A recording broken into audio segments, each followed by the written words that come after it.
The grand conclave of Caetheria shimmered, a vast chamber carved from a single living crystal that sang with the resonant frequencies of 1,000 harmonized minds. Light, not from any star but from the very lattice of the planet's core, refracted through crystalline arches and faceted spires, painting the assembled figures in prisms of cold, analytical blue and regal violet. Here, thought was form, and form was purity. Every angle was precise, every surface flawless, a testament to a civilization that had perfected its existence down to the last atomic bond. Yet, for the first time in millennia, a discordant note had entered the symphony. It was a jagged, ugly thing, a concept so offensive to the Cathar philosophy of aesthetic finality that it bordered on blasphemy. Humanity. High Primarch Orden, his crystalline chassis resonating with controlled indignation, projected his thoughts into the conclave's shared psychic space. His form, a towering sculpture of immaculate angles and light, was the embodiment of their species. We have observed them for cycles. These, humans asterisk, they drift through the void in vessels that defy all principles of elegant design. They are not ships, they are scrap heaps, asymmetrical tumors of metal and raw power, held together by sheer brute force and an ideology of chaotic pragmatism. Their expansion is not a graceful unfolding, but a spillage, a stain spreading across the clean slate of the galactic arm. A murmur of agreement rippled through the assembled consciousnesses, a soft chiming of 1,000 crystal minds vibrating in unison. They had all seen the sensor logs, the visual captures. Human ships were a horror to the Cathar eye. Protrusions served functional purposes without regard for symmetry. Modules were bolted on as afterthoughts. Scorch marks from weapon tests and micrometeoroid impacts were left unrepaired, treated not as flaws to be purged but as character. The very idea was sickening. They have now encroached upon the Viridian Nebula, a territory we have long designated for celestial observation, a place of pristine silence, Orden continued, his mental voice hardening. And they have left something behind, a field of debris. Not the noble wreckage of a lost vessel, but a deliberate dispersal of refuse. We have analyzed it. It is a collection of disparate, nonsensical components. Filaments of base metals, microscopic automata without a unified command structure, and inert lumps of carbon composite. It is, in the simplest terms, junk. He paused, letting the weight of the insult settle into the conclave. To the Cathar, to create something without a perfect, final purpose was a moral failing. To discard it carelessly in the silent majesty of space was an act of cosmic vandalism. They laughed, Orden projected, the thought sharp as a shard of fractured crystal. A wave of confusion and offense washed through the conclave. Laughter was an alien concept, a chaotic expulsion of sound tied to primitive emotional states. Orden clarified, their communications when our probes intercepted a low-level transmission near the debris field were filled with this chaotic vocalization. Our linguistic analysts have correlated it with a primitive expression of amusement. They were discarding their garbage in our stellar neighborhood, and they found it amusing. It was High Archivist Vorlag who dared to introduce a note of dissonance. His own form was less imposing than the Primarch's, his crystal body etched with the fine, spidery patterns of ancient data runes. He was a being of contemplation, not command. He had spent more time than any other studying the alien enigma.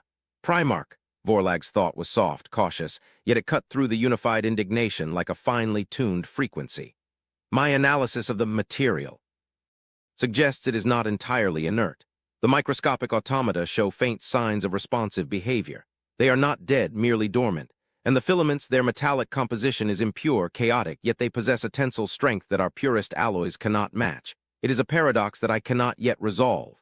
Primarch Orden turned the multifaceted planes of his head toward Vorlag. The light passing through him shifted, casting a severe, judgmental shadow. A paradox. Archivist, it is an aberration. Strength derived from impurity is a lie against the fundamental nature of the universe. Perfection is strength, purity is power. Their junk is a testament to their flawed, chaotic nature. They build with mud and scrap and call it progress. A military commander, a hulking Cathar whose form was dense and opaque, resonated with agreement. Their tactics are as ugly as their technology. They do not fight with the precision of focused light lances or the clean geometry of singularity warheads. They use kinetic projectiles, crude explosives, swarms of mindless drones. It is the warfare of insects, of brute, unthinking attrition. They overwhelm, they do end. Ought overcome. If they were to bring their chaos to our doorstep, we would excise them with surgical precision. And what if their chaos is a form of strength we do not comprehend? Vorlag countered, his own thoughts trembling slightly under the immense pressure of the conclave's disapproval. We define the universe by our own principles of aesthetic logic. What if there is another logic, one rooted in resilience through imperfection, in adaptability through modularity? I have studied the few fragments of their history we have managed to decrypt. They are a species forged in cataclysm. Their own world tried to extinguish them repeatedly. They survived not by creating a single perfect defense, but by creating 1,000 different imperfect and adaptable ones. They do not fear failure. They seem to learn from it, to incorporate it into their designs. The concept was so alien it was nearly incomprehensible. To the Cathar, failure was a thing to be erased, a flawed design to be discarded and begun anew. A perfect crystal does not learn from a fracture, it is simply no longer perfect. You speak of philosophy, archivist, Orden's thought was dismissive, cold. I speak of reality, a stain is approaching our perfect existence. They are slow, they are inefficient, but they are persistent. Their very presence is an aesthetic and existential threat. We must deliver an ultimatum. They will remove their filth from the Viridian Nebula and cease all expansion in this quadrant. If they refuse, we will demonstrate to them the meaning of true, pure power. We will unmake their scrap heaps and show them the consequence of offending the Cathar Imperium. The vote was a formality. A wave of unified assent, a powerful chord of absolute certainty, echoed through the living crystal of the conclave. Only Vorlag's mind remained silent, a pocket of troubled stillness in the ocean of conviction. He retreated from the shared space, his consciousness withdrawing to the solitary sanctum of the great archives. He floated through the silent, glowing corridors, the history of his people encoded in the crystalline walls around him. It was a history of refinement, of shaving away the unnecessary, the imperfect, until only the essential and the beautiful remained. They had conquered their world not with armies, but with an idea, that the universe trended toward a state of perfect, crystalline order, and their destiny was to be its ultimate expression. Their technology, their society, their very bodies were the result of this eons-long process of purification. But he could not shake the images from the human data files. A machine, battered and dented, continuing to function. A city rebuilt from rubble with a patchwork of different architectural styles, more vibrant than the sterile, pre-planned utopias of the Cathar. A piece of music, full of clashing, dissonant notes that somehow resolved into a thing of profound emotional power. It was also messy, and yet it was undeniably alive, teeming with a chaotic vitality that the Cathar had long ago refined out of their own existence. He focused his attention on the sensor readings from the junk field. The microscopic automata were stirring, not randomly but with a growing, subtle coherence. They were drawing trace elements from the nebula's dust clouds, arranging the metallic filaments into new, more complex patterns. It wasn't dormant. It was waiting, or perhaps it was beginning. Vorlag felt a cold, alien sensation creep into his logical mind, a feeling his species had nearly forgotten. He did not have a word for it, but the humans did. He had seen it in their literature. It was called dread. The ultimatum was sent, a message of pure, crystalline logic, flawless in its composition and devastating in its implications. It was a declaration of absolute superiority, a command delivered from a higher state of being to a lower one. The Cathar Imperium expected one of two responses, fearful compliance or arrogant defiance, both of which would be met with the same cool, detached application of force. The silence that followed was, therefore, unsettling. For days there was nothing. The human presence in the adjacent sectors did not diminish, nor did it increase. Their ships continued their slow, ugly patrols. The junk in the nebula remained, its subtle activity continuing to grow, a silent, creeping assembly that was just below the threshold of overt action. The conclave grew agitated. The silence was an insult, a profound disrespect. It was as if a master artisan had presented a flawless sculpture to a blind beast, and the beast had simply continued chewing grass. It was worse than defiance. It was irrelevance. Primarch Orden's crystalline form seemed to vibrate with a suppressed, cold fury. He was preparing to give the order to dispatch a purification fleet that would wipe the human stain from the nebula with lances of coherent light, a cleansing fire that would restore the aesthetic. A lance of the region. Then the humans responded. It was not a grand diplomatic transmission, not a declaration of war, not a plea for understanding. It was a simple text-based message, transmitted on a broad, unsecured frequency as if they did not care who was listening.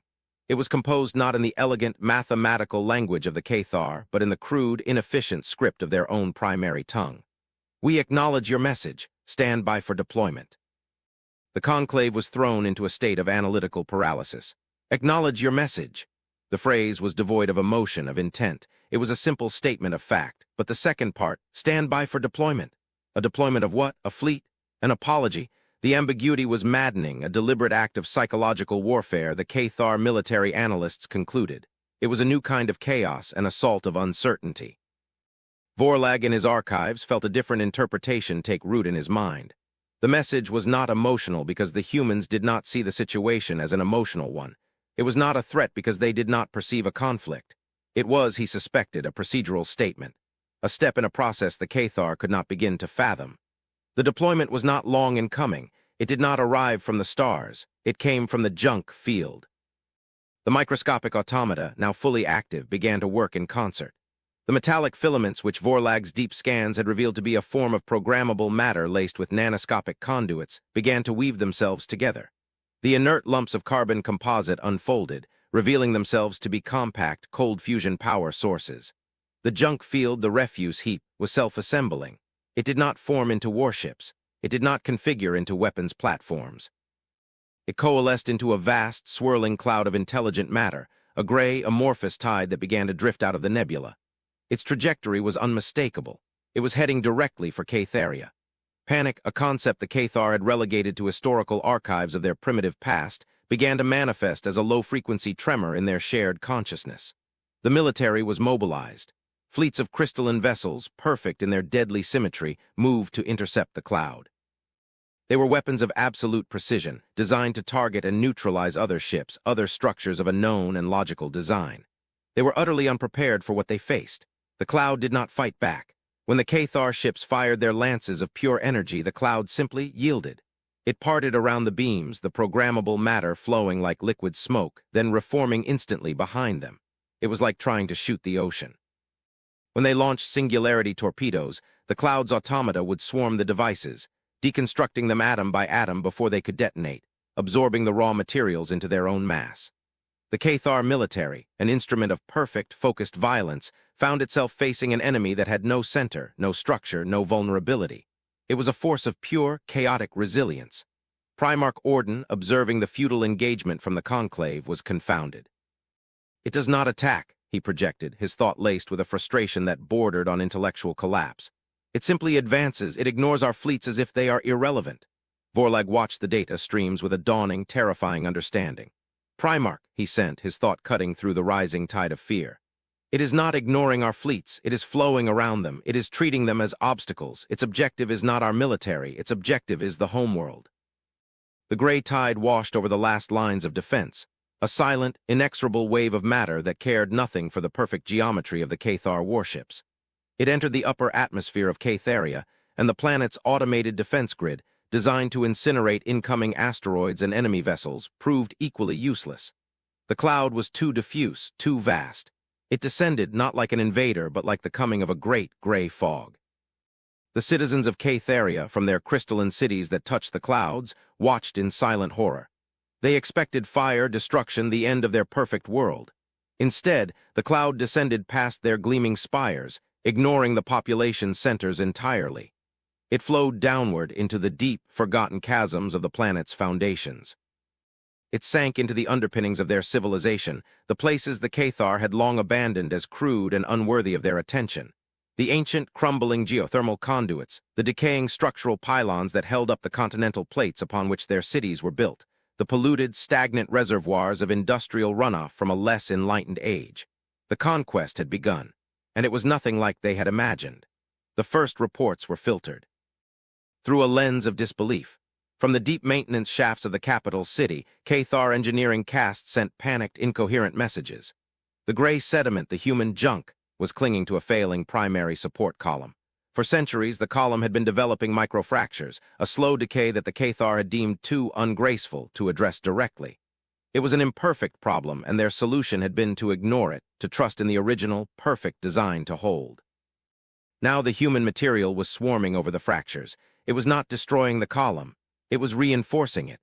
Vorlag watched the live feed in his archive, his mind struggling to process the visual information. The gray filaments were weaving a new structure around the old, a thick, ugly, asymmetrical lattice of metallic strands and carbon bracing. It was hideous. It was a chaotic mess of overlapping supports and functional, unadorned trusses. It was also, according to the frantic readouts from the engineers, exponentially stronger and more stable than the original Cathar design had ever been. It was self-repairing, the nanites constantly adjusting the structure's tension to compensate for seismic shifts. It was a masterpiece of function over form. All across Catharia, the story was the same. The gray tide ignored the pristine cities, the artful monuments, the centers of power. It sought out only failure.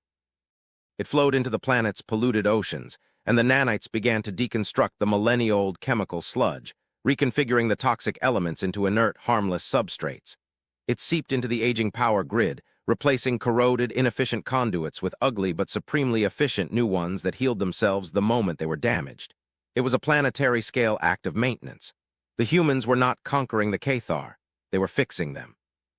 The horror in the conclave shifted from fear of destruction to a new, more profound agony. The horror of humiliation. Their perfect civilization, their testament to aesthetic purity, was being repaired by alien garbage.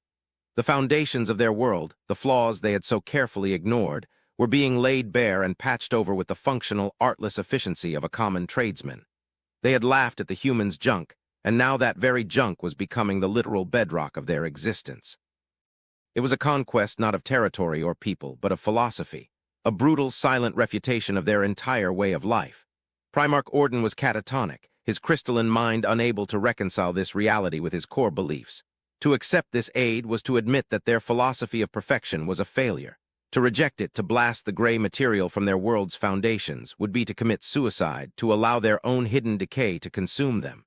They were trapped. Their homeworld was being conquered by an act of incomprehensible, infuriating benevolence. It was into this psychological deadlock that the second human message arrived. It was, once again, a simple, direct text. Ambassador Evelyn Reed of the Terran Confederacy requests permission to land. We believe a conversation is now in order. The human ship that descended from orbit was, to the Cathar, as offensive as everything else about its species. It was not a gleaming spear or a majestic, crystalline vessel. It was a small, functional shuttle, its hull a dull, non-reflective gray, its shape stubby and pragmatic. It landed not on the grand ceremonial spire reserved for visiting dignitaries, but on a simple flat landing pad used for cargo transport, as if it were nothing more than a delivery vehicle. The ramp lowered, and a single figure emerged. Ambassador Evelyn Reed was, by Cathar standards, a fragile and chaotic being. A creature of soft, yielding flesh, encased in a simple, dark blue uniform devoid of ornamentation. Her movements were not the precise, gliding motions of a Cathar, but the fluid, slightly unpredictable gait of a bipedal organism. She walked into the reception chamber, her face calm, her eyes, small, dark, and filled with a quiet intelligence, surveying the towering, silent forms of the conclave. Primarch Orden and his council were there, their crystalline bodies rigid with a mixture of fury and shame. Vorlag stood slightly apart, his mind a whirl of questions. Orden's mental voice boomed through the chamber, a wave of cold, suppressed rage. You have invaded our homeworld. You have violated our sovereignty with this creeping filth. Explain this act of war. Ambassador Reed did not flinch. Her voice, when she spoke, was calm and clear, translated by a small, discreet device on her collar. It lacked the resonant psychic power of the Cathar, but it carried an authority that was just as absolute. We have committed no act of war, Primarch Orden. We have rendered aid. Aid? The Primarch's thought was a sharp, incredulous crackle. You call this a conquest of Impassion, you have made us dependent on your refuse. You have humiliated us.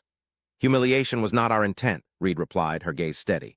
Observation was, we have studied your civilization for some time. We saw immense potential, a species of profound intelligence, discipline, and vision. But we also saw stagnation. You have refined yourselves into a state of beautiful but brittle perfection. Your infrastructure was failing. Your energy systems were approaching critical decay.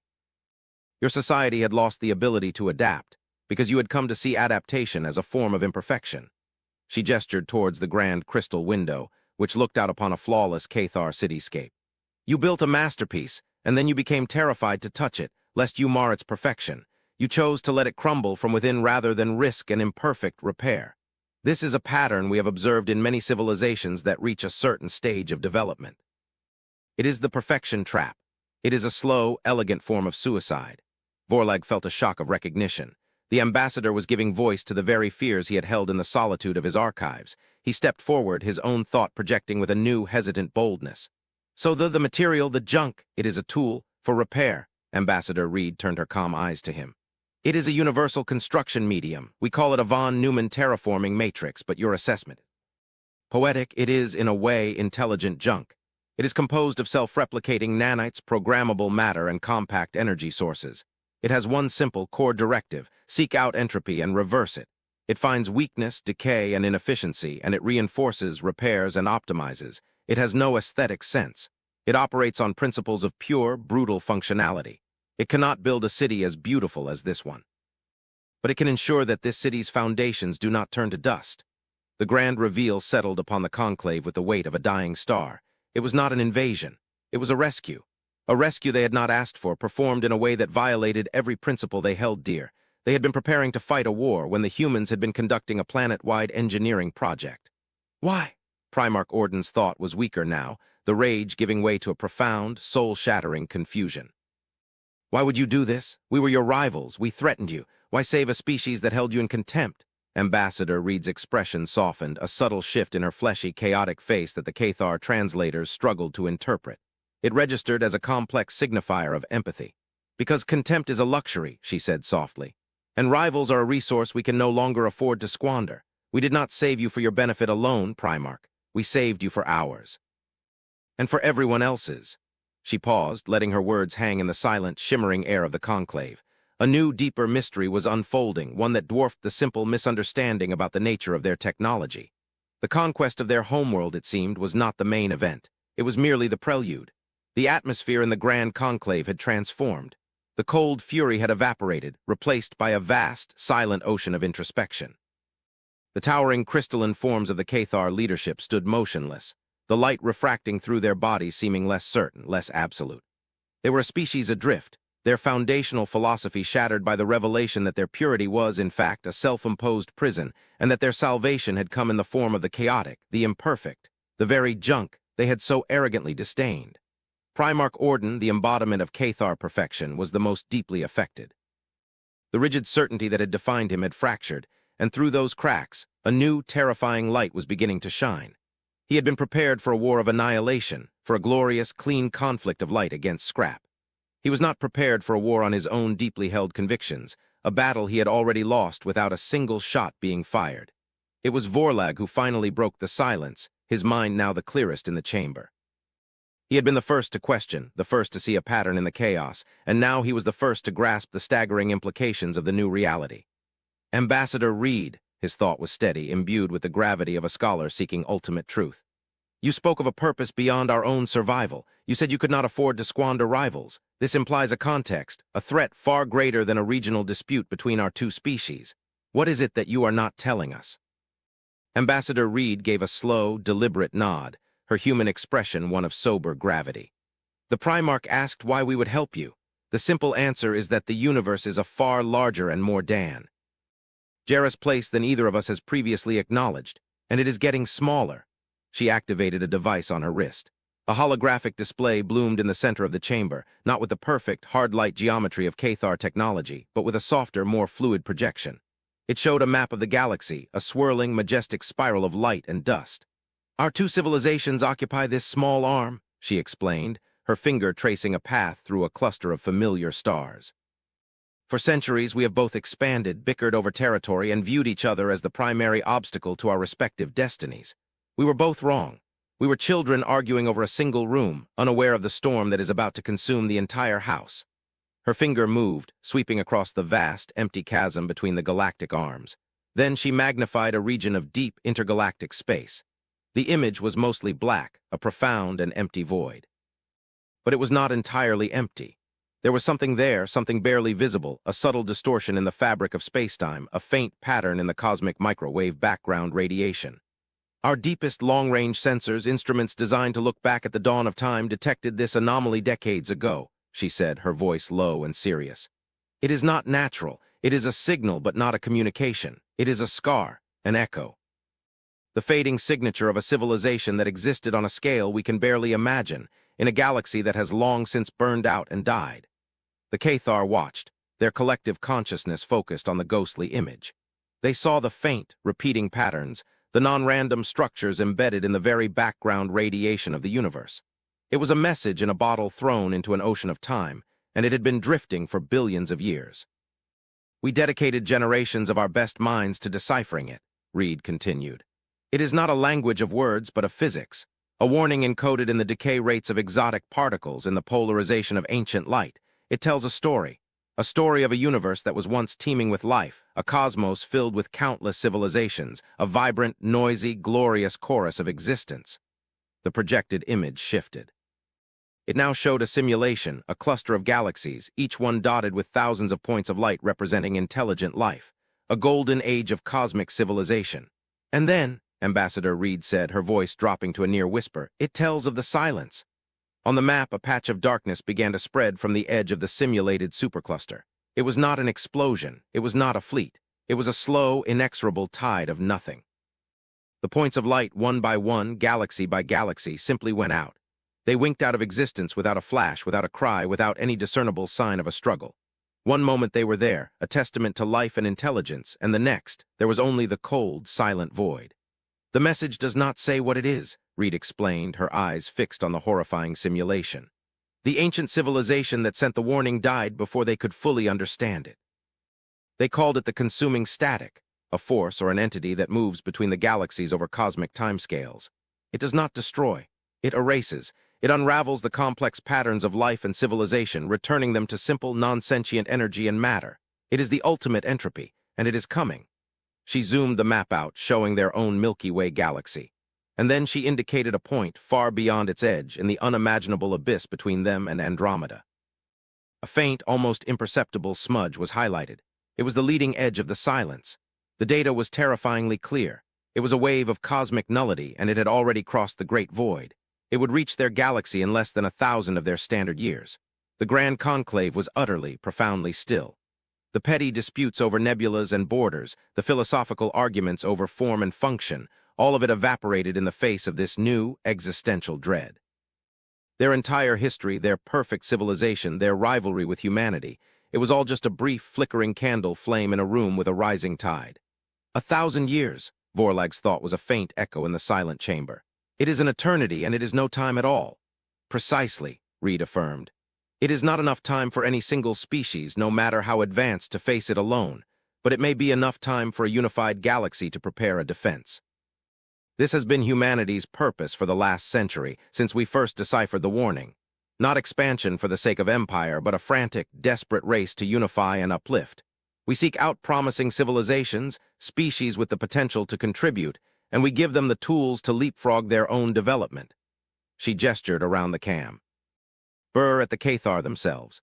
We saw you. We saw your intelligence, your discipline, but we also saw your stagnation. You were a powerful sword rusting in its sheath. You would have been of no use to anyone when the silence arrived, so we deployed the Matrix, your junk.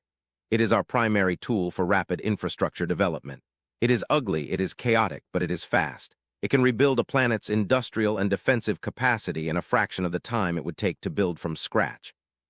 It gave your world a new foundation, a resilient one in a single cycle. The truth was now laid bare in all its terrible, magnificent clarity. The human conquest was not a conquest at all. It was an induction, an aggressive, unsolicited invitation to join the war for the survival of all life in the galaxy. They had not been humiliated, they had been conscripted. Primarch Orden finally moved. The light within his crystalline form, which had been dim and fractured, began to glow with a new, focused intensity. The shame was gone, replaced by a purpose colder and harder than any he had ever known. You did not ask, Orden projected, his voice no longer arrogant but filled with an immense, chilling gravity. You judged our civilization and found it wanting. You forced this change upon us without our consent. We did, Ambassador Reed admitted, her face unreadable. We did not have time for diplomacy. The first Cathar fleet that approached our junk field was preparing to sterilize it. We calculated that a diplomatic approach would take decades of debate, of overcoming your cultural disgust and philosophical objections. We did not have decades, so we made a choice. We showed you rather than told you that your philosophy was a dead end. It was an aggressive, arrogant act, but we believe it was a necessary one. A long silence stretched. The fate of the Cathar, their pride, their future, all hung in the balance. Orden could have chosen rage. He could have chosen to lead his people into a glorious, defiant extinction, refusing to cooperate with the species that had so fundamentally violated them. But Vorlag watched as the Primarch's gaze shifted from the ambassador to the holographic map, to the creeping, silent darkness that threatened to extinguish everything.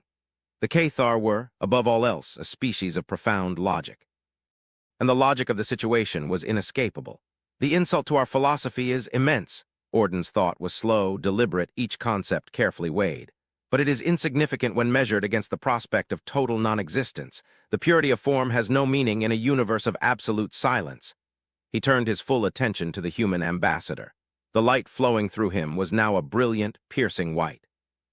You came to us with a tool you called junk, and with it you have conquered our world's decay. You have shown us a truth we were unwilling to see for ourselves, and now you show us a war that must be fought, a war for the right of any form, pure or impure, to exist at all.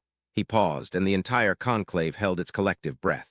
Ambassador Evelyn Reed, the Primarch projected, his voice now a resonant chord that filled the chamber with an unbreakable sense of resolve. Your methods are chaotic. Your aesthetics are offensive. Your arrogance is profound, and we will accept your alliance. The Cathar Imperium will stand with humanity. Teach us to build with your junk, and we will teach you how to create weapons of perfect, crystalline focus. Together, we will show this silence that the chorus of life in this galaxy will not be so easily erased. Ambassador Reed bowed her head, a simple, human gesture of respect. For the first time, a flicker of a new emotion crossed her face, not empathy, not gravity, but a glimmer of fierce, unyielding hope. Vorlag looked from his Primarch to the human and then to the star map. His life's work, the study of alien cultures, had been redefined. He was no longer just an archivist of what was, but a custodian of what must be preserved. The human junk, the chaotic, resilient, ugly, beautiful material that now supported his entire world, was not just a symbol of their philosophy, but a symbol of the future.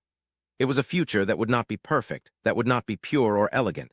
It would be a messy, pragmatic, and desperate alliance of opposites. A coalition of glass sculptors and scrap metal engineers standing together against the encroaching, silent dark. And for the first time in his long, logical existence, Vorlag felt a sense of profound, terrifying purpose. The real work was about to begin.